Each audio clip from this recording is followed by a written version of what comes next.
अस्सलाम वालेकुम। तो अभी हम करेंगे वन सैम्पल टी टेस्ट। मैंने यहाँ पे डेटा व्यू में जाके पूरा पहले वेरिएबल व्यू में गए।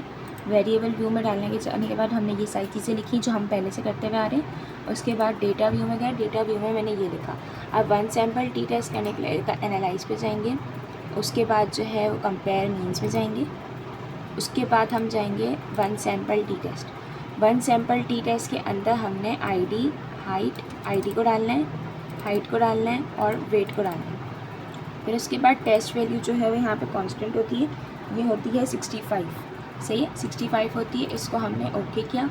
ओके करने के बाद हमारे पास ये जो है ये आउटपुट जनरेट होगा। सही है, ये हमारा वन सैम्पल टी टेस्ट हो गया।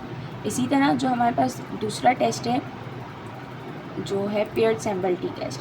एनालाइज पे गए, कंपेयर मीन्स में गए। कंपेयर मीन्स में जाने के बाद पेयर्ड सैम्पल टी टेस्ट में गए। सही है, उसमें हमने क्या किया, जेंडर को जो है वो V1 में डाला और हाइट को जो है वो V2 में डाला, यहाँ डाला।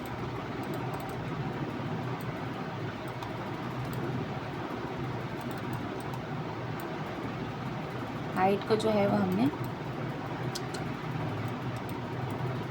यहाँ पे जेंडर को डाला और यहाँ पे हाइट को डाला।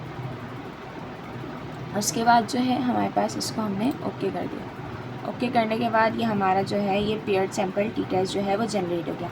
एक हमने जेंडर और हाइट के साथ करना है, दूसरा हाइट और जेंडर के साथ करना है। फिर वापस गया एनालाइज पे जेंडर और हाइट का किया था, अब हम हाइट और जेंडर का करेंगे। तो यहाँ पे हम जो है वो रीसेट कर देंगे। अब उसके बाद यहाँ पे हम लिखेंगे हाइट और यहाँ पे हम करेंगे जेंडर। सही है, जेंडर करने के बाद जो है हम इसको ओके कर देंगे। तो यहाँ पे देखो, इसको मैं जूम इन कर देती हूँ। यहाँ पे ये पेयर्ड सैम्पल टी टेस्ट किसका था, जेंडर और हाइट का। उसके बाद हमारे पास नीचे पेयर्ड सैम्पल टी टेस्ट के, ये रहा पेयर्ड सैम्पल। अब हाइट और जेंडर का। सही, बस इसके अंदर हमने यही करना है कि हम कोई सी भी फाइल एक्सेल की इसके अंदर ड्रैग कैसे कर सकते हैं। तो सबसे पहले हम फाइल्स में जाएंगे, जो हमारे पास फाइल्स का ऑप्शन होता है ना, इसके अंदर हम फाइल्स के ऑप्शन में जाएंगे। इसका साइज़ जो है वो हम छोटा करेंगे। इसका साइज़ छोटा करेंगे, जो भी हमारे पास एक्सेल की फाइल है ना उसको पकड़ के रखेंगे। उसको पकड़ के उठाने के बाद हम जो है वो यहाँ पे डाल देंगे, यहाँ पे डालेंगे और इसको जो है वो हटा देंगे।